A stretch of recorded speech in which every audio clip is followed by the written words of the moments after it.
Good afternoon students. ಇನ್ನೊಂದು question ಅಂತ ತಗೋರಿ. ನಿನ್ನೆ ನಾವು trading and P&L account interest on drawings under product method ನೋಡಕತ್ತಿದ್ವಿ. ಓಕೆ, ಅದೇ ಇವತ್ತು ಇನ್ನೊಂದು ಕ್ವಶನ್ ಅಂತ ತಗೋರಿ. ಇನ್ನೊಂದು ಕ್ವಶನ್ ತಗೋರಿ. ಕ್ವಶನ್ ಬರ್ಕೋರಿ. Write down the question.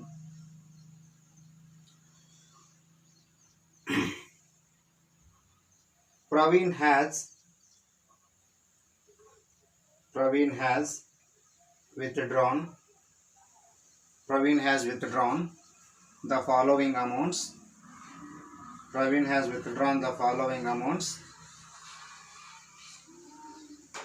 For his personal use. Praveen has withdrawn the following amounts for his personal use. ಬರ್ಕೊಡ್ರಿ ಕೆಳಗಡೆ. rupees 2000 on 36/2017. 30/6/2017. rupees 2000 on 36/2013. rupees 6000 on 1/11/2017. 1/11/2017. rupees 4000 on 31/12/2017. rupees 4000 on, here it is 2000, it is 6000, it is 4000 and 2000 on 1/2/2018. okay, ನಾಲ್ಕು but date 36/17 2000, 1/11/17 6000, 31/12/17 4000, then 1/2/2018 2000. Okay, ಎಷ್ಟು withdraw ಮಾಡ್ಯಾರ. Paragraph. Calculate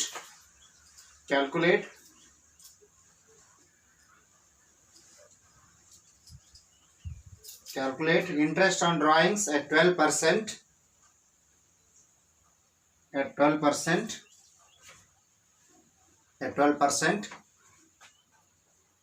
under product method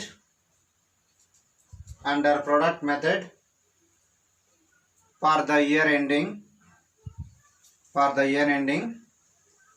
31/3/2018. 31/3/2018.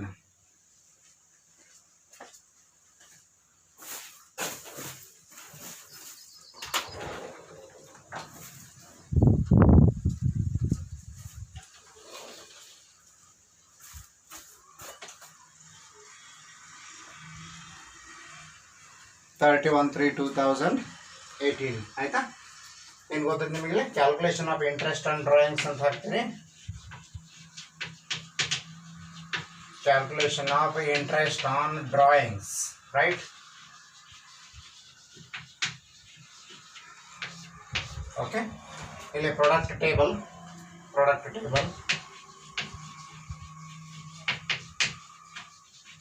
Correct. 4 column ಏನು? Date, amount, outstanding months, here it is product. 4 column ಏನು? Date of withdrawal, amount of withdrawal, outstanding months, ಇಲ್ಲಿ product. ಇಲ್ಲಿ year ending date ಒಂದು ಸ್ವಲ್ಪ 31/3/2018. 31/3/2018. Okay, ಇಷ್ಟು ಹಾಕ್ರಿ. Calculation of interest on drawings product table ಅಂತ ಹಾಕ್ರಿ.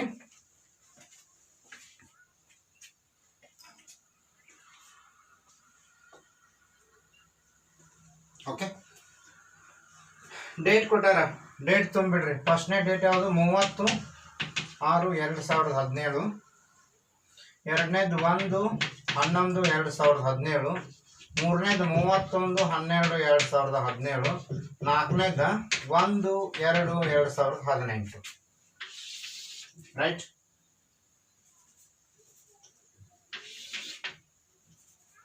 ಟೋಟಲ್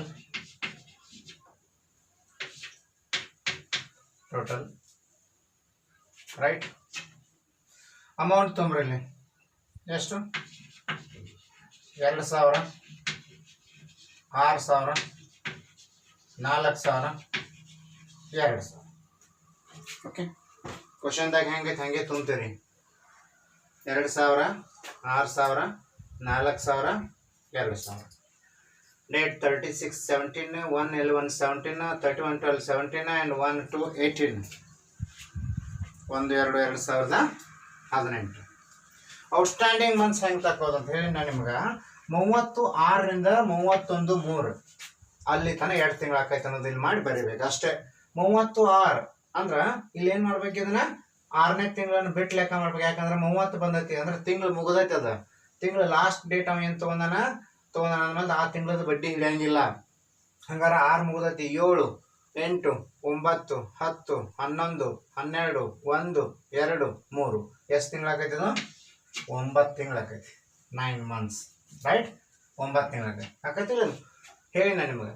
30 ಡೇಟ್ ಏನ್ರಿ year end month end date ಬಂದಿರ್ತಾರ ಆ ಮಂತ್ ಬಿಟ್ಟು ಲೆಕ್ಕ ಮಾಡ್ರಿ. ಇದು ನೋಡ್ರಿ ಇದು ಗೊತ್ತಾಗತ್ತೆ ನಿಮಗೆ. 1ನೇ ತಾರೀಕು ಐತೆ ಅಂದ್ರೆ ಇನ್ನೂ ಮುಗುದಿಲ್ಲ ಮಂತ್, 11ನೇ ತಿಂಗಳು. ಹಂಗಾರೆ 11 ಹಿಡಿದು ಲೆಕ್ಕ ಮಾಡ್ಕೋಬೇಕು. 11 12 1 2 3 ಎಷ್ಟು ತಿಂಗಳಾಗ್ತದ? 5ನೇ. ಇದು ನೋಡ್ರಿ 31 ಐತೆ ಅಂದ್ರೆ 12ನೇ ತಿಂಗಳು ಮುಗಿದೈತಿ ಅಂದ್ರೆ ಅದನ್ನ ಬಿಟ್ಟು ಲೆಕ್ಕ ಮಾಡ್ಬೇಕು. ಅಂದ್ರೆ 1 2 3 ಅಷ್ಟ 2 ತಿಂಗಳಾಯ್ತಾ. ಇದು ಮತ್ತೆ 1ನೇ ತಾರೀಕು ಐತಿ ಅಂದ್ರೆ 2ನೇ ತಿಂಗಳು ಹಿಡ್ಕೊಂಡು ಲೆಕ್ಕ ಮಾಡ್ಬೇಕು. 2 ಮತ್ತು 3 2 ತಿಂಗಳಾಗ್ತದ. 2 ಕರೆಕ್ಟಾ? February March. ಇದು ಜೂನ್ ಬಿಟ್ಟು ಲೆಕ್ಕ ಮಾಡ್ಬೇಕು. Because June has already ended. Okay, ಇನ್ನು ಇದನ್ನ ಹೆಂಗೆ ಮಾಡೋದು? ಇದು ಗೊತ್ತಾಯ್ತಲ್ಲ, ಇದು ಭಾಳ ಇಂಪಾರ್ಟೆಂಟ್. ಇದೊಂದು ಗೊತ್ತಾದ್ರೆ ಅದು ಗೊತ್ತಾ. 2 9 18 6 5 30, ರೈಟ್? 4 3 12 2 4 2 2 4, ರೈಟ್? ನೋಡಿ 18 30 60 64,000 ಟೋಟಲ್ ಮಾಡ್ಕೊತೀರಿ. ಟೋಟಲ್ ಮಾಡ್ಕೊಂಡ್ ಕೂಡಲೇ interest on drawings is equal to formula ಬರೀಬೇಕು. ಮೊದಲ ನಿಮ್ಗೆ 6 ಮಾರ್ಕ್ಸ್ನಾಗ ಕೇಳಿದಾಗ ಇದಕ್ಕೆ 3 ಮಾರ್ಕ್ಸ, ಇದಕ್ಕೆ 1 ಮಾರ್ಕ್ಸ, ಕ್ಯಾಲ್ಕುಲೇಷನ್ಗೆ 2 ಮಾರ್ಕ್ಸ ಈ ಥರ ಇರ್ತದೆ. ಅಥವಾ ಇದಕ್ಕೆ 4 ಮಾರ್ಕ್ಸ, ಇದಕ್ಕೆ 1 ಮಾರ್ಕ್ಸ, ಇದಕ್ಕೆ 1 ಮಾರ್ಕ್ಸ ಹಿಂಗೆ ಕೊಡ್ತಾರೆ. Total product into rate by 100 into 1 divided by 12. Total product ಬಂದೈತಿ ಇಲ್ಲಿ ಎಷ್ಟು? 64,000 into rate 12% into 1 by 12. ನೋಡ್ರಿ 0 0 12 12 0 0, ರೈಟ್? ಅಂದ್ರೆ ಎಷ್ಟು ಬತ್ತು? 640 ರೂಪಾಯಿ. Interest on drawings is 640.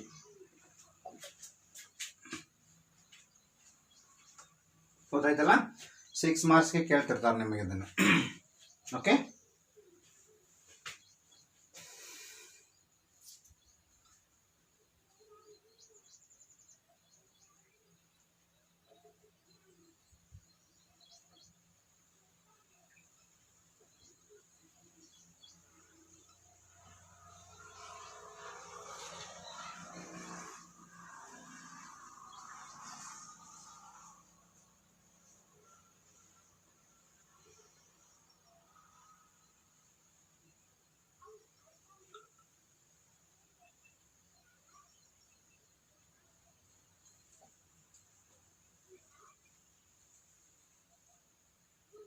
S ಇನ್ನೊಂದು ಎಕ್ಸಾಂಪಲ್ ಬರ್ಬರಿ. ಗೊತ್ತಾಯ್ತಲ್ಲ?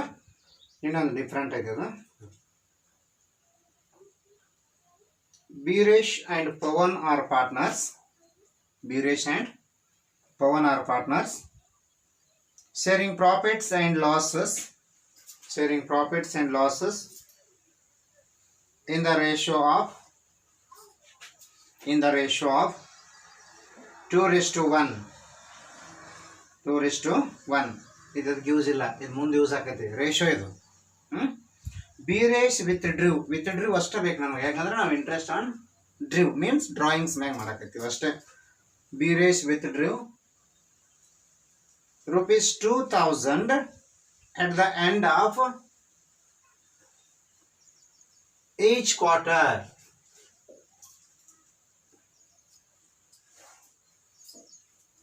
At the end of each quarter.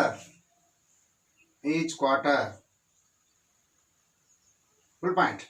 Interest is charged at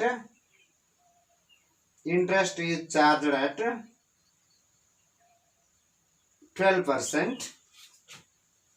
Interest is charged at 12% per annum. 12% per annum. Per annum means annual. Interest is charged at per annum. Point. Calculate interest on drawings. Interest on drawings of Biresh. Drawings of Biresh for the year ending. Interest on drawings of Biresh for the year ending 31/3/2018. 31/3/2018 for the year ending 31/3/2018. Okay, ಇಲ್ಲಿ ಇನ್ನೊಂದು ನಿಮಗೆ month ಬಗ್ಗೆ idea ಬೇಕು. ಏನದು quarter ಅಂತ ಹೇಳ್ಯಾರ ಇಲ್ಲಿ ಅವರು. ಓಕೆ, ಕ್ವಾರ್ಟರ್ ಅಂತ ಹೇಳ್ಯಾರ. Calculation of interest on drawings ಇರಲದು ಯಾವಾಗ ಹೇಳ್ಯಾರ ಅವರು? For the year ending 31. For the year ending ಎಲ್ಲಿ ಹೇಳ್ಯಾರ ಅವರು? 31/3/2018. ಹಾಗಾದ್ರೆ ಎಲ್ಲಿಂದ ಒಂದು ಇಯರ್ ಸ್ಟಾರ್ಟ್? 31/1/7/2017 ಸ್ಟಾರ್ಟ್ ಆಗಿ ಎಲ್ಲಿ ಮುಗಿದೈತೆ ಅನ್ನೋದು ಹೇಳ್ಯಾರ ಅವರು. ಹಂಗಾರೆ ಒಂದು ವರ್ಷ ಹಿಂದೆ ಹೋಗ್ಬೇಕಲ್ಲ ನಾವು, ಪೂರ್ತಿ ಒಂದು ವರ್ಷ. ಫಾರ್ ದ ಇಯರ್ ಎಂಡಿಂಗ್ ಅಂದ್ರೆ ಎಲ್ಲಿಗೆ ಎಂಡ್ ಆಗೈತಿ? 4 ಕ್ವಾರ್ಟರ್ ಇರ್ತಾವ ಒಂದು ವರ್ಷ. ಸಾರಿ, ಕ್ವಾರ್ಟರ್ಲಿ 2,000 ತಗೋತೀವಿ at the end of the quarter. ಹಂಗಾರೆ ಕ್ವಾರ್ಟರ್ ಅಂದ್ರೆ ಏನು? 3 ತಿಂಗಳಿಗೆ ಒಂದು ಕ್ವಾರ್ಟರ್ ಅಥವಾ ತ್ರೈಮಾಸಿಕ ಅಂತ ಕರೀತಾರೆ. ಹಂಗಾರೆ 1ನೇ ಕ್ವಾರ್ಟರ್ ಯಾವಾಗ? 1/4/2017 3 ತಿಂಗಳು ಯಾವಾಗ ಆಕೈತಿ? 4/5/6 30/6/2017. ಇದು first Q right, first quarter. ಇನ್ನು ಅದ್ರ ಮುಂದಿನ ದಿವಸ 1/7/17 ಚಾಲು ಆಗಿ 30/9/17 ಮುಗಿತೈತಿ. ಇದು second Q, second quarter right. ಆನಂತರ 1/10/17 ಚಾಲು ಆಗಿ 31/12/2017 ಮುಗಿತೈತಿ. ಇದು ಥರ್ಡ್ ಕ್ವಾರ್ಟರ್ ರೈಟ್. ಇನ್ನು ಲಾಸ್ಟ್ ಕ್ವಾರ್ಟರ್ ಯಾವ್ದ್ರಿ? 1/1/2018 ಚಾಲು ಆಗಿ 31/3/18 ಮುಗಿದೈತೆ. ಇದು ಫೋರ್ತ್ ಕ್ವಾರ್ಟರ್. ಕ್ವಾರ್ಟರ್ ಅಂದ್ರೆ ಈಚ್ ಕ್ವಾರ್ಟರ್ ಕಂಟೇನ್ಸ್ 3 months. 3 ತಿಂಗಳಿಗೆ ಒಂದು ಕ್ವಾರ್ಟರ್. ಹಂಗಾರೆ ಇದು 1-4 ಯಾಕೆ ತಗೊಂಡ್ರೆ ಇಯರ್ ಎಂಡ್ ಯಾವಾಗ ಹೇಳ್ಯಾರ ಅವರ? 31/3/18 ಹೇಳ್ಯಾರ. ಅಂದ್ರೆ ಇಯರ್ ಸ್ಟಾರ್ಟ್ ಯಾವಾಗ ಆಗಿರ್ತೈತಿ? ಹಂಗಾರ 1/4/17 ಆಗಿರ್ತೈತಿ. ಒಂದು ವರ್ಷ ಹಿಂದೆ ಹೋದ್ರೆ. ಹಂಗಾರ ಏಪ್ರಿಲ್, ಮೇ ಮತ್ತು June first quarter, July, August, September second quarter, October, November, December third quarter, January, February, March fourth quarter. ಕ್ವಶನ್ದಾಗ ಏನು ಹೇಳ್ಯಾರ ನೋಡ್ರಿ. Okay, Veeresh withdrawn ₹2,000 at the end of each quarter. At the end of each quarter ಅಂದ್ರೆ 1ನೇ quarter end ಯಾವುದು? 30/6/17. Second quarter end ಯಾವುದು? 30/9/17. Third quarter end ಯಾವುದು? 31/12/17. Last quarter end ಯಾವುದು? 31/3/18. At the end of each quarter ಅಂತ ಹೇಳ್ಯಾರ. Quarter ಅಂದ್ರೆ ಗೊತ್ತಿರಬೇಕು ನಿಮಗೆ. Quarter equals 3 months. Quarter equal to 3 months. 3 ತಿಂಗಳಿಗೆ ಒಂದು ಕ್ವಾರ್ಟರ್. ಎಷ್ಟೆಷ್ಟು ತಗೊಂಡಾರ? ₹2,000 each at the end of each quarter. ಇಲ್ಲೂ 2,000, ಇಲ್ಲೂ 2,000, ಇಲ್ಲೂ 2,000, ಇಲ್ಲೂ 2,000. ಈ ಕ್ವಶನ್ದಾಗ ಡೇಟ್ ಕೊಟ್ಟಿಲ್ಲ. ಆ ಡೇಟ್ ಅನ್ನ ನೀವು ಕಂಡು ಹಿಡ್ಕೊಳಕ್ ಬರ್ತಿರ್ಬೇಕು. ಹೆಂಗ್ ಕಂಡು ಹಿಡ್ಕೋದಂಗಾದ್ರೆ ಅದು 31/3/18 ಎಂಡ್ ಕೊಟ್ಟಾರಂದ್ರೆ ಸ್ಟಾರ್ಟ್ ಯಾವಾಗ ಆಗಿರ್ತೈತಿ? 1/4/17 ಆಗಿರ್ತೈತಿ. ಕರೆಕ್ಟ್. 1/4/17 ಸ್ಟಾರ್ಟ್ ಆದಾಗನ ಯಾವಾಗ ಎಂಡ್ ಆಕೈತೆ? ಅದು 31/3/18 ಎಂಡ್ ಆಗಿರ್ತೈತಿ. ಅವ್ರ ಕ್ವಶನ್ದಾಗ ಏನ್ ಹೇಳ್ಯಾರ? ದೇರ್ ಆರ್ 4 ಕ್ವಾರ್ಟರ್ಸ್ ಅನ್ನೋದು ನಿಮ್ಗೆ ಗೊತ್ತಿರಬೇಕು. 3 ತಿಂಗಳಿಗೆ ಒಂದು ಕ್ವಾರ್ಟರ್ ಇರ್ತಾವೆ. ಯಾವಾಗಲೂ ತ್ರೈಮಾಸಿಕ ಅಂತ ಕರಿತಿರ್ತಾರೆ. ಕರೆಕ್ಟಾ? ಹಂಗಾರೆ 1/4/17 ಚಾಲು ಆಗಿ 31/6 ರೈಟ್. ಇದು ಫಸ್ಟ್ ಕ್ವಾರ್ಟರ್. ಕರೆಕ್ಟಾ? Quarter number 1 36. Then quarter number 2, quarter number 3, quarter number 4. So ಈ ರೀತಿ ದೇರ್ ಆರ್ 4 ಕ್ವಾರ್ಟರ್ಸ್. ಹಂಗಾರೆ ನಿಮ್ಗೆ ನೆನಪಿರ್ಲಿ. ಹಂಗಾರೆ 1ನೇ ಕಂತ ಯಾವಾಗ ತಗೊಂಡ? 36, 39, 31/12, 31/3. ಈಗ ಪ್ರಾಡಕ್ಟ್ ಟೇಬಲ್ ಹಾಕೋಣ. Yes, calculation of interest on drawings right. Product table ಹಾಕ್ರಿ.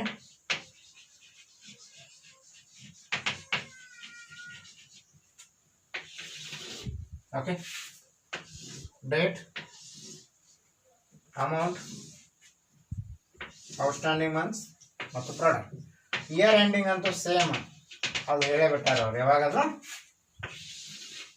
Right date amount of drawings ಇಲ್ಲಿ ಔಟ್ಸ್ಟ್ಯಾಂಡಿಂಗ್ ಮಂತ್ಸ್ ಇಲ್ಲಿ ಪ್ರಾಡಕ್ಟ್ ಓಕೆ ಮೊದಲನೇ ಕಂತು ಯಾವಾಗ 30/6/17 ಕ್ವಶನ್ದಾಗ ಕೊಟ್ಟಿಲ್ಲ ನೀವು ಮಾಡ್ಕೋಬೇಕಂತ ಹೆಂಗನ್ನು ಗೊತ್ತಾಯ್ತಲ್ಲ ಎರಡನೇ ಕಂತು 30/9/17 ಮೂರನೇ ಕಂತು 31/12/17 ನಾಲ್ಕನೇ ಕಂತು 31/3/18 right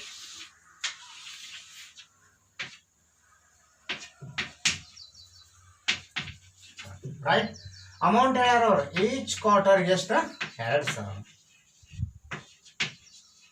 each quarter ಎಂಡ್ಗೆ 2,000 date ಗೊತ್ತದು amount ಗೊತ್ತದು ಇನ್ನೇನು ಮಾಡ್ಕೋಬೇಕು ಔಟ್ಸ್ಟ್ಯಾಂಡಿಂಗ್ ಮಂತ್ 36ರಿಂದ 31/3 30 ಬಿಟ್ಟು ಲೆಕ್ಕ ಮಾಡ್ರಿ 7 8 9 10 11 12 1 2 3 ಎಷ್ಟು ತಿಂಗಳಾಗ್ತದ 9 ತಿಂಗಳು ರೈಟ್ ಇದು ಎಷ್ಟಾಗೈತಿ 39 ಬಿಟ್ಟು ಲೆಕ್ಕ ಮಾಡ್ರಿ 10 11 12 1 2 3 6 ತಿಂಗಳು ಇದು 12 ಬಿಟ್ಟು ಲೆಕ್ಕ ಮಾಡ್ರಿ 1 2 3 ಎಷ್ಟಾಗ್ತದ 3 ಇದು 0 31/3ರಿಂದ 31/3 0 ಅಮೌಂಟ್ 2 9 18,000 2 6 12,000 2 3 6,000 ಇದು 0 2000 into 0 0 ಅಲ್ಲ ಗೊತ್ತಾ ಎಸ್ ಟೋಟಲ್ 36,000 ಕರೆಕ್ಟಾ ಫಾರ್ಮುಲಾ ಗೊತ್ತೈತೆ ನಮಗೆ interest on drawings is equal to total product into rate by 100 into 1 by 12. Total product is 36,000. Rate given in the question is 12% into 1 by 12. Right? 12 0 0 0 0. ಎಷ್ಟು ಬರ್ತದೆ 340 ರೈಟ್ ಮಂತ್ ಡೇಟ್ ಕೊಟ್ಟಾಗ ಹೆಂಗೆ ಮಾಡಬೇಕು ಒಮ್ಮೆ ಹಿಂಗೂ ಕೊಟ್ಟಿರ್ತಾರೆ ಕ್ವಶನ್ ಕೊಟ್ಟಾಗ ಕ್ವಾರ್ಟರ್ ಅಂದ್ರೆ ಏನು ನೆನಪಿಡ್ಬೇಕು ನಿಮ್ಗೆ ಕ್ವಾರ್ಟರ್ ಅಂದ್ರೆ ಏನು what is the quarter right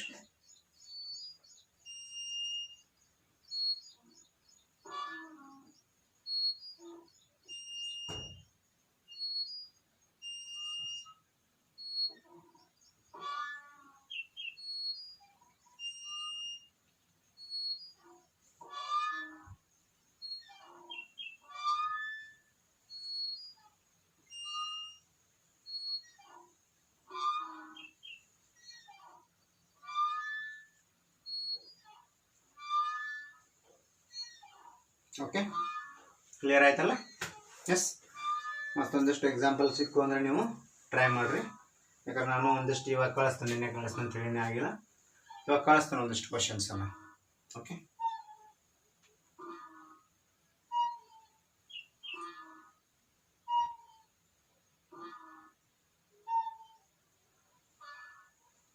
right next ನಾವು ಈ ಫಂಡಮೆಂಟಲ್ಸ್ ಆಫ್ ಪಾರ್ಟ್ನರ್ಶಿಪ್ ಒಳಗೆ ಏನು ನೋಡಿದ್ವಿ ಪಾರ್ಟ್ನರ್ಶಿಪ್ ಬಗ್ಗೆ ಇಂಟ್ರೊಡಕ್ಷನ್ ನೋಡಿದ್ರಿ ಅದರ ಕಂಟೆಂಟ್ಸು ಫೀಚರ್ಸು ಅಕೌಂಟಿಂಗ್ ಮೆಥಡ್ಸು ಆದ ತಕ್ಷಣ ಇಂಟ್ರೆಸ್ಟ್ ಆ್ಯಂಡ್ ಡ್ರಾಯಿಂಗ್ಸ್ ಒಳಗೆ 4 ಮೆಥಡ್ ಇದ್ದು ನಿನ್ನೆ ನಾವು 3 ಮೆಥಡನ್ನು ನೋಡಿದ್ವಿ ವೆರಿ ಸಿಂಪಲ್ ಇದು ಒಂದು ಇಂಪಾರ್ಟೆಂಟ್ ಅದ್ರೊಳಗೆ ಇವತ್ತು ಹೇಳಿದ್ದು ವೆರಿ ವೆರಿ ಇಂಪಾರ್ಟೆಂಟ್ ಅದನ್ನ ಬಿಟ್ಟು ಕ್ವಶನ್ ಆಲ್ಮೋಸ್ಟ್ ಅದ್ರಾಗನ ಕೇಳ್ತಿರ್ತಾರೆ okay right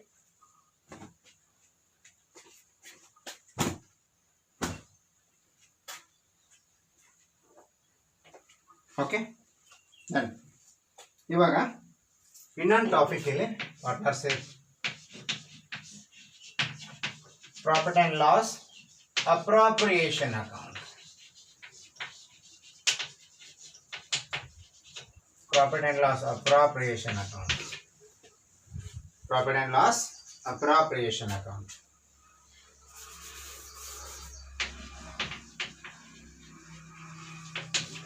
right profit and loss appropriation account ಏನಿದು profit and loss account appropriation ಅಂದರೆ ಸ್ವಲ್ಪ ಬರ್ಬರಿ profit and loss appropriation account ಅಂದರೆ ಏನು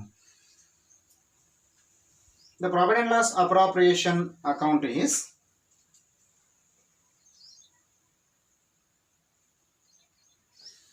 P&L appropriation ಅಂತ ಕರಿಬಹುದು. P&L appropriation account is the account which shows.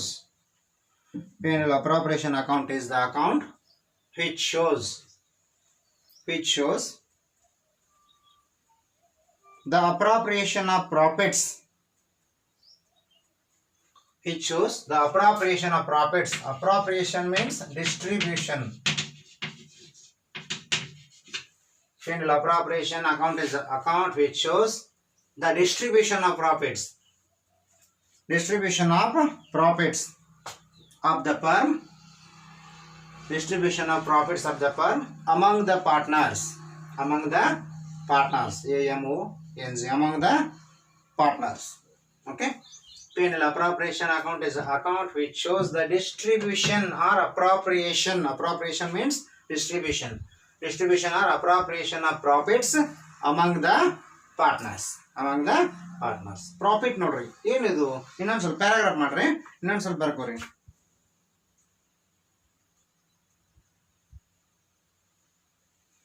P&L appropriation account is simply P&L appropriation account is simply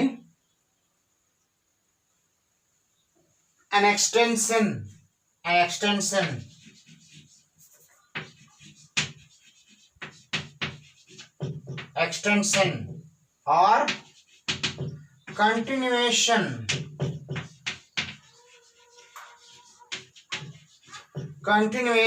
of profit and loss account. P&L appropriation account is simply an extension or continuation of the profit and loss account. ಅಂದ್ರೆ ಈ ರೀತಿ ಇರ್ತದೆ. Trading account ಆದ ಕೂಡಲೇ profit and loss account ಆದ ಕೂಡಲೇ partnership ಒಳಗೆ ಅಷ್ಟ ಮಾಡ್ತಾರ. ಕಂಪನಿ ಮತ್ತು ಪಾರ್ಟ್ನರ್ಶಿಪ್ ಒಳಗೆ ಇಂಡಿವಿಜುವಲ್ದಾಗ ನಾವು ಇದನ್ನ ಮಾಡಂಗಿಲ್ಲ. ಯಾಕಂದ್ರೆ ಇಂಡಿವಿಜುವಲ್ ಇದ್ದದ ಪ್ರಾಫಿಟ್ ಎಲ್ಲ ಯಾರಿಗೆ ಸಂಬಂಧಪಟ್ಟದ ಆ ಓನರ್ಗನ ಸಂಬಂಧಪಟ್ಟಿರ್ತೈತಿ. ಆದ್ರೆ ಈ ಪಾರ್ಟ್ನರ್ಶಿಪ್ ಫರ್ಮ್ ಪಾಲುಗಾರಿಕೆ ಸಂಸ್ಥೆ ಬಂದು ಅಂದ್ರೆ ಅಥವಾ ಕಂಪನೀಸ್ ಬಂದಾಗ we have to distribute the profit among the partners. ಅವಾಗ ಟ್ರೇಡಿಂಗ್ ಮುಗಿದ ತಕ್ಷಣ P&L ಮುಗಿದ ತಕ್ಷಣ P&L appropriation means distribution of profit or loss to the partners or shareholders. Okay, ಇದು ಯಾವಾಗ ಬರ್ತೈತಿ? ಓನ್ಲಿ ಪಾರ್ಟ್ನರ್ಶಿಪ್ ಮತ್ತು ಕಂಪನಿ ಇದ್ದಾಗ ನಾವು P&L appropriation ಅಕೌಂಟ್ ಅನ್ನುವಂಥ ಕಾನ್ಸೆಪ್ಟ್ ಅನ್ನು ನಾವು ಯೂಸ್ ಮಾಡಬಹುದು. ಕರೆಕ್ಟಾ? Okay, simple. ಓಕೆ, ಇದು ಟ್ರೇಡಿಂಗ್ ಅಕೌಂಟ್ ಆದ ತಕ್ಷಣ P&L ಮಾಡಿದ್ರಿ. ಅಲ್ಲಿ P&L ಆದ ಕೂಡಲೇ ಇಂಡಿವಿಜುವಲ್ ಬ್ಯಾಲೆನ್ಸ್ ಶೀಟ್ ಮಾಡ್ತಿದ್ರಿ. ಇಲ್ಲಿ ಏನ್ ಬರ್ತೈತಿ? ಅಪ್ರಾಪ್ರಿಯೇಷನ್ ಮಾಡ್ಕೊಂಡು ಬ್ಯಾಲೆನ್ಸ್ ಶೀಟ್. ಅಂದ್ರೆ ಅಪ್ರಾಪ್ರಿಯೇಷನ್ ದಾಗ ಏನ್ ತೋರಿಸ್ತೀವಿ?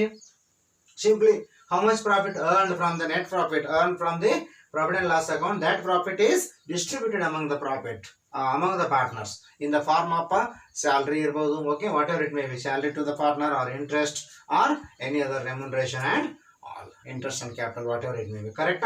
Idu P&L appropriation. It is next part under the partnership account. Correct? Format ನೋಡೋಣ. ಇರ್ತದ ಇದು ಸಿಂಪಲ್ ಫಾರ್ಮ್ಯಾಟ್ ಐತೆ, ಒಂದು ಭಾಳ ಸಿಂಪಲ್ ಫಾರ್ಮ್ಯಾಟ್. ಯಾವಾಗಲೂ ಆ ಫಾರ್ಮ್ಯಾಟ್ ಅನ್ನ ಭಾಳ ಸಿಂಪಲ್ ಮಾಡಿ ಹೇಳಿ ನಾನು. P&L ಫಾರ್ಮ್ಯಾಟ್ ಮೀನ್ಸ್ ನಮೂನೆ ಅಂತ ಕರಿತೀವಿ. ಫಾರ್ಮ್ಯಾಟ್ ಆಫ್ ನೀವು ಈ ರೀತಿ ಬರೀಬಹುದು. P&L appropriation account, APP account.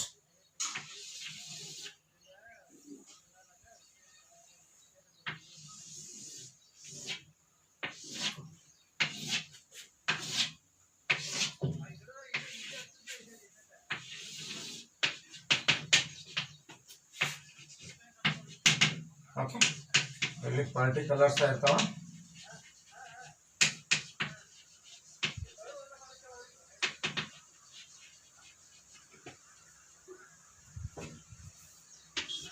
Right, ನೋಡ್ರಿ 4 ಐಟಮ್ ಬಗ್ಗೆ ನೆನಪಿಡ್ರಿ. ಕ್ವಶನ್ದಾಗ ಕೊಟ್ಟಿರ್ತಾರ by profit and loss account. Okay, P&L account ಅಥವಾ ನೆಟ್ ಪ್ರಾಫಿಟ್ ಅಂತ ಬರೀತಾನೆ. ನೆಟ್ ಪ್ರಾಫಿಟ್ ಅಂತ ಕೊಟ್ಟಿರ್ತಾರ ಅಥವಾ ಪ್ರಾಫಿಟ್ ಅಂತೇಳಿ ಬರೀರಿ ಅಷ್ಟೇ. ಇಲ್ಲಿ ನೆಟ್ ಪ್ರಾಫಿಟ್ ಅಂತಾನು ಬರೀಬಹುದು. ನೆಟ್ ಪ್ರಾಫಿಟ್, ನೆಟ್ ಕ್ವಶನ್ದಾಗ ಕೊಟ್ಟಿರ್ತಾರ. ಕರೆಕ್ಟಾ? ಆನಂತರ ಇಲ್ಲಿ ಇನ್ನೊಂದು ಐಟಮ್ ಬರ್ತದೆ, ಬೈ ಇಂಟ್ರೆಸ್ಟ್ ಆನ್ ಡ್ರಾಯಿಂಗ್ಸ್. ಕರೆಕ್ಟಾ? ಹೆಂಗಿರ್ತದೆ ಅದು? A ಎಷ್ಟು, B ಎಷ್ಟು ಅನ್ನೋದು ಕೊಟ್ಟಿರ್ತಾರೆ. ಇಂಟ್ರೆಸ್ಟ್ ಆನ್ ಡ್ರಾಯಿಂಗ್ಸ್ ಬರಂಗಿಲ್ಲ, ಇಲ್ಲ ನೆನಪಿರಲಿ. ಓನ್ಲಿ ಇಂಟ್ರೆಸ್ಟ್ ಆನ್ ಡ್ರಾಯಿಂಗ್ಸ್ ಎರಡು ಕೂಡಿ ಎಷ್ಟು? ಎರಡೇ ಐಟಮ್. ಡೆಬಿಟ್ ಸೈಡ್ ನೋಡ್ರಿ, ಅದ್ರ opposite side interest on capital ಬರ್ತಾವಿಲ್ಲ. ಎದೆಷ್ಟು ಬಿದೆಷ್ಟು, ಎದೆಷ್ಟು ಬಿದೆಷ್ಟು ಮಾಡಿ ಕ್ಯಾಪಿಟಲ್ ಕೊಟ್ಟಿರ್ತಾರ, ಪರ್ಸೆಂಟೇಜ್ ಕೊಟ್ಟಿರ್ತಾರ, ಇಂಟು ಮಾಡಿ ಇಲ್ಲಿ ಬರೀಬೇಕು. ಎರಡು ಕೂಡಿ ಇಂಟ್ರೆಸ್ಟ್ ಆನ್ ಕ್ಯಾಪಿಟಲ್ ಗೊತ್ತಾಗುತ್ತೆ. ಎದೆಷ್ಟು ಬಿ ಎಷ್ಟು. ಏನು ಬಿ ಅನ್ನೋದು ಎಕ್ಸಾಂಪಲ್ ಅಷ್ಟೇ. ಎಕ್ಸ್ ವಾಯು ಬರ್ಬೋದು ನಾಳೆ ಪರ್ಸನ್ಸ್ ಹೆಸರು. ಇಲ್ಲೊಂದು ನೆನಪಿರಲಿ, salary or remuneration or commission to partners. Salary or remuneration or commission to partners. ಕರೆಕ್ಟಾ? ಇವು 4 ಐಟಮ್ ನೆನಪಿಟ್ಬಿಡ್ರಿ. ಇದು ಫಾರ್ಮ್ಯಾಟ್ ಮುಗಿದಂಗ ನೀವು. ಕರೆಕ್ಟಾ? ಎಷ್ಟಾದ ತಕ್ಷಣ ಟೋಟಲ್ ತಗೋತೀರಿ. ಓಕೆ, ಯಾವ ಸೈಡ್ ಹೆಚ್ಚಾಗತ್ತೆ ಟೋಟಲ್, ಅದನ್ನ ಇನ್ನೊಂದು ಸೈಡ್ ಆಗಿರ್ತೀರಿ. ಸಪೋಸ್ ಕ್ರೆಡಿಟ್ ಹೆಚ್ಚಾಗಿತ್ತು ಅಂದ್ರೆ ಡೆಬಿಟ್ ಇಡ್ತೀರಿ. To partner capital account. ಎಲ್ಲಿ ಕಳಿಸ್ಬೇಕಂದ್ರೆ ಪಾರ್ಟ್ನರ್ ಕ್ಯಾಪಿಟಲ್. ಅದಕ್ಕೆ ಎಗೆ ಎಷ್ಟು ಬಿಗೆ ಎಷ್ಟು ಒಡೆದು ಕೊಡ್ಬೇಕು. ಒಡೆದು ಹೆಂಗೆ ಕೊಡೋದು? ರೇಷಿಯೋ ಕೊಟ್ಟಿರ್ತಾರೆ. Okay, on the basis of ಎದ್ರ ಮ್ಯಾಗ ಕೊಡ್ಬೇಕು? ಇವನ್ನ ರೇಷಿಯೋ ಕೊಟ್ಟಿರ್ತಾರೆ. ಒಂದು ಕ್ವಶನ್ ನೋಡ್ರೆ ಗೊತ್ತಾಗ್ತದೆ ನಿಮ್ಗೆ ರೇಷಿಯೋ ಅಂದ್ರೆ ಏನು ಅನ್ನೋದು. ಓಕೆ, ರೇಷಿಯೋ ಅಂದ್ರೆ ಏನು ಅನ್ನೋದು ಗೊತ್ತಾಗುತ್ತೆ. ಒಡೆದು ಕೊಟ್ಟಿರ್ತಾರೆ ಎಲ್ಲ. ಕರೆಕ್ಟಾ? Interest on capital. ಇನ್ನೊಂದು ನೆನಪಿಟ್ಕೋರಿ, ಎಕ್ಸಾಮ್ ಇದ್ರೊಳಗೆ ನೆನಪಿಟ್ಕೋದು ಏನಂದ್ರ, ಇಲ್ಲಿ ಓನ್ಲಿ ಇಂಟ್ರೆಸ್ಟ್ ಆನ್ ಕ್ಯಾಪಿಟಲ್ ಬರಿಬೇಕು. ಕ್ಯಾಪಿಟಲ್ ಕೊಟ್ಟಿರ್ತಾರೆ, ಇಂಟ್ರೆಸ್ಟ್ ಆನ್ ಕ್ಯಾಪಿಟಲ್ ಅಷ್ಟು ತಂದು ಬರಿಬೇಕು. ಇಂಟ್ರೆಸ್ಟ್ ಆನ್ ಕ್ಯಾಪಿಟಲ್ ಕ್ಯಾಲ್ಕುಲೇಟ್ ಮಾಡ್ಬೇಕು. ಫಾರ್ ಎಕ್ಸಾಂಪಲ್ ಹೇಳ್ತಾರೆ, A and B R partners. Okay, having capital of rupees 1,80,000 respectively. Okay, interest on capital is allowed at 10% ಅಂತ ಹೇಳ್ತಾರೆ. ಹಂಗಾರೆ ಏನು ಮಾಡಬೇಕು? ಈ 1 ಲಕ್ಷ ಇಲ್ಲಿ ಇನ್ನರ್ ಕಾಲಮ್ದಾಗ ಇಟ್ಕೋಬೇಕು. ಇಂಟು 10% ಮಾಡಿ 10,000 ಇಲ್ಲಿ ಬರಿಬೇಕು. ಇಂಟ್ರೆಸ್ಟ್ ಅಷ್ಟೇ ಬರಿಬೇಕು. 10% ಇಂಟ್ರೆಸ್ಟ್ ಎಷ್ಟು ಆಕೈತಿ ಅಷ್ಟ ತಂದು ಇಲ್ಲಿ ಬರಿಬೇಕು. 10% ಅಂದ್ರೆ 10,000, 10% ಅಂದ್ರೆ ಇದ್ರದ 8,000. ಗೊತ್ತಾಯ್ತಲ್ಲ? ಕ್ಯಾಪಿಟಲ್ ಕೊಟ್ಟಿರ್ತಾರೆ ಕ್ವಶನ್ದಾಗ, ಆದ್ರೆ ಕ್ಯಾಪಿಟಲ್ ಬರೆಯೋಂಗಿಲ್ಲ. ಓನ್ಲಿ ಏನು ಬರಿಬೇಕು ನೀವು? ಇಂಟ್ರೆಸ್ಟ್ ಆನ್ ಕ್ಯಾಪಿಟಲ್ ಬರಿಬೇಕು ಅಷ್ಟೇ. ಕ್ಯಾಪಿಟಲ್ ಕೊಟ್ಟಿರ್ತಾರ, ಇಂಟ್ರೆಸ್ಟ್ ಆನ್ ಕ್ಯಾಪಿಟಲ್ ಬರಿಬೇಕು ಅಷ್ಟೇ. ಕರೆಕ್ಟ್? ಓಕೆ, ದೆನ್ ಇನ್ನು ಸ್ಯಾಲ್ರಿ ಟು ಎ ಅಂತ ಅಷ್ಟೇ ಕೊಡ್ತಾರ. ಎದಷ್ಟೇ ಬರೀದು. Salary to A 200 per month, salary to B 300 per month ಅಂದ್ರ ಫರ್ ಮಂತ್ ಅಂತ ಕೊಟ್ಟಾಗ 200 into 12 ಮಾಡಿ ಬರಿತೀರಿ. ಯಾರ್ದು? ಎದ್ದು. ಅದೇ ರೀತಿ ಬಿದ 300 into 12 ಅಂತ ಮಾಡಿ ಬರಿತೀರಿ. ಕರೆಕ್ಟಾ? ಇದೊಂದು ನೆನಪಿರ್ಬೇಕು. ಫರ್ ಮಂತ್ ಅಂತ ಕೊಟ್ರ ಅಥವಾ ಮಂತ್ಲಿ ಅಂತ ಕೊಟ್ರೆ 12 ಮಾಡಿ ಬರಿಬೇಕು, ಇಲ್ಲ ಅಂದ್ರೆ ಡೈರೆಕ್ಟ್ ಆಗಿ ಬರಿಬೇಕು. ಓಕೆ, ಇನ್ನೊಂದು ಏನ್ ಕೊಟ್ಟಿರ್ತಾರಂದ್ರ ಆನ್ಯುವಲ್ ಕಮಿಷನ್ ಟು ಎ ಅಂತ ಕೊಡ್ತಾರೆ. ಆನ್ಯುವಲ್ ಅಂದ್ರೆ ಒಂದು ವರ್ಷದ್ದು, ಅದನ್ನ 12 ಮಾಡಬಾರ್ದು ನೀವು. ಆನ್ಯುವಲ್ ಕಮಿಷನ್ ಟು ಎ ಅದನ್ನ 12 ಮಾಡಬಾರ್ದು. ಅದನ್ನ ಎಷ್ಟು ಇಟ್ಕೋಬೇಕು? ಎಷ್ಟು ಕೊಟ್ಟಾರ ಅಷ್ಟೇ ಇಟ್ಕೋಬೇಕು. Okay, yearly salary to be ಅಂತ ಕೊಡ್ತಾರ. ಇಯರ್ಲಿ ಬಂದ್ರೆ ಇದ್ದಷ್ಟೇ ಇಡಬೇಕು, ಮಂತ್ಲಿ ಬಂದ್ರೆ ಇಂಟು 12 ಮಾಡಿ ಬರೀಬೇಕು. ಅಷ್ಟು ಸಿಂಪಲ್. ಇದನ್ನಂತೂ ಕ್ವಶನ್ದಾಗ ಕೊಟ್ಟಿರ್ತಾರ, ನೀವೇನ ಬರೀದು ಅಷ್ಟೇ. ಪ್ರಾಫಿಟ್ ಆಫ್ ದ ಫರ್ಮ್ ಅಂತ ಹೇಳಿ ಕೊಟ್ಟಿರ್ತಾರ, ಅದನ್ನ ಬರೀದು ಅಷ್ಟೇ. ನೆಕ್ಸ್ಟ್ ಇನ್ನೊಂದು ಲಾಸ್ಟ್ ಇಂಟ್ರೆಸ್ಟ್ ಆನ್ ಡ್ರಾಯಿಂಗ್ಸ್. ಇಲ್ಲಿ ನೋಡ್ರಿ ಕನ್ಫ್ಯೂಸ್ ಮಾಡ್ತಿರ್ತಾರ. The drawings of A 8,000, B 6,000 ಅಂತ ಹೇಳಿರ್ತಾರ. And interest on the same interest on drawings of A 800, B 600 ಅಂತ ಸಪ್ರೇಟ್ ಕೊಟ್ಟಿರ್ತಾರ. ಅವಾಗ ನೀವು ಇಂಟ್ರೆಸ್ಟ್ ಆನ್ ಡ್ರಾಯಿಂಗ್ಸ್ ಅಷ್ಟೇ ಇಲ್ಲಿ ಬರಿಬೇಕು. ಡ್ರಾಯಿಂಗ್ಸ್ ಎಲ್ಲೂ ಬರಂಗಿಲ್ಲ. ಡ್ರಾಯಿಂಗ್ಸ್ ಕೊಡ್ತಾರ ಆದ್ರೆ ಎಲ್ಲೂ ಬರಂಗಿಲ್ಲ. ಕ್ಯಾಪಿಟಲ್ ಒಂದು ಸ್ವಲ್ಪ ಯೂಸರ್ ಆಕೈತಿ ನಮ್ಗೆ ಇಲ್ಲಿ ಇಂಟ್ರೆಸ್ಟ್ ಆನ್ ಕ್ಯಾಪಿಟಲ್ ಮಾಡಕ್ ಇನ್ನರ್ ಕಾಲಮ್ದಾಗ. ಆದ್ರೆ ಡ್ರಾಯಿಂಗ್ಸ್ ಎದಕ್ಕೂ ಯೂಸ್ ಆಗಂಗಿಲ್ಲ. ಡ್ರಾಯಿಂಗ್ಸ್ ಜೊತೆಗೆ ಇಂಟ್ರೆಸ್ಟ್ ಆನ್ ಡ್ರಾಯಿಂಗ್ಸ್ ಕೊಟ್ಟಿರ್ತಾರ. ಈ ಒಂದು ಸ್ಟೇಟ್ಮೆಂಟ್ ದಾಗ ಬರೀ ಇಂಟ್ರೆಸ್ಟ್ ಆನ್ ಡ್ರಾಯಿಂಗ್ಸ್ ಅನ್ನು ಮಾತ್ರ ಬರಿಬೇಕು. ಕ್ಲಿಯರ್? ಇಂಟ್ರೆಸ್ಟ್ ಆನ್ ಡ್ರಾಯಿಂಗ್ಸ್ ಅನ್ನ ಮಾತ್ರ ಬರಿಬೇಕು. ಗೊತ್ತಾಗತೈತಿ ನಿಮಗೆ? ಎಸ್. ದೆನ್ ಏನೇನು ಮಾಡ್ಬೇಕಂಗಾರ ಡ್ರಾಯಿಂಗ್ಸ್ ಬರಂಗಿಲ್ಲ, ಇಂಟ್ರೆಸ್ಟ್ ಆನ್ ಡ್ರಾಯಿಂಗ್ಸ್ ಅಷ್ಟೇ ಬರ್ತೈತಿ. ಕ್ಯಾಪಿಟಲ್ ಬರಂಗಿಲ್ಲ, ಇಂಟ್ರೆಸ್ಟ್ ಆನ್ ಕ್ಯಾಪಿಟಲ್ ಅಷ್ಟೇ ಬರ್ತೈತಿ. ಸ್ಯಾಲ್ರಿ ಮಂತ್ಲಿ ಕೊಟ್ರ 12 ಮಾಡಿ ಇಡಬೇಕು, ಇಯರ್ಲಿ ಕೊಟ್ರ ಇದ್ದಷ್ಟನ್ನ ಇಡಬೇಕು. ಕ್ಲಿಯರ್? ಇದೊಂದು ಕ್ಲಿಯರ್ ಪಿಕ್ಚರ್ ನೀವು ನೆನ್ಪಿಟ್ಕೊಳ್ಳಿ. ಕರೆಕ್ಟ್? ಓಕೆ, ಇದನ್ನ ಬಿಟ್ರೆ ಬೇರೆ ಓಕೆ. ಇದು ಈ ಚಾಪ್ಟರ್ ಈ ಒಂದು ಇದು ಪೇಂಡಲ್ ಅಪ್ರಾಪ್ರೇಷನ್ ಒಂದು ಫಾರ್ಮ್ಯಾಟ್ ಅನ್ನ ನೆನಪಿಡಾಕ ಒಂದು ಸ್ಮಾಲ್ ಯಾವ ಥರ ನೆನಪಿಡೋದು ಇದನ್ನ. ಓಕೆ, ಪೇಂಡಲ್ ಅಪ್ರಾಪ್ರಿಯೇಷನ್ ಹಾಕೊಂಡಾಗ ಏನೇನು ಬರ್ತಾವ ಅದು ಕನ್ಫ್ಯೂಸ್ ಆಗಕ್ಕೈತಂದ್ರೆ ಸಿಂಪಲ್ 4 ಐಟಮ್ ಬರ್ತಾವ. ಇದು ಕ್ರೆಡಿಟ್ ಸೈಡ್, ಇದು ಕ್ರೆಡಿಟ್ ಅನ್ರಿ, ಇದು ಡೆಬಿಟ್ ಅನ್ರಿ. ಮೊದಲು ನೆಟ್ ಪ್ರಾಫಿಟ್ ಬರ್ತೈತೆ, ಆ ನಂತರ ಇಂಟ್ರೆಸ್ಟ್ ಆನ್ ಡ್ರಾಯಿಂಗ್ಸ್ ಬರ್ತೈತಿ, ಇಂಟ್ರೆಸ್ಟ್ ಆನ್ ಕ್ಯಾಪಿಟಲ್ ಬರ್ತೈತಿ, ಸ್ಯಾಲ್ರಿ ಆರ್ ಕಮಿಷನ್ ಬರ್ತೈತಿ. ಅಷ್ಟೇ 4 ಐಟಮ್. ಇವನ್ನ ಚೆಕ್ ಮಾಡ್ಕೊಂಡ್ರಿ ಅಂದ್ರೆ ಇದು ಕ್ಲೋಸ್ ಮಾಡಿದ್ರೆ 6 ಮಾರ್ಕ್ಸ್. ಓಕೆ, ನೆನಪಿಲ್ಲ, ಗೊತ್ತಾಯ್ತಲ್ಲ. ಇನ್ನು ಇದ್ರ ಬಗ್ಗೆ ಎಕ್ಸಾಮಿನೇಷನ್ ಬಗ್ಗೆ ಒಂದು ಹೇಳ್ಬೇಕು ನೀವು.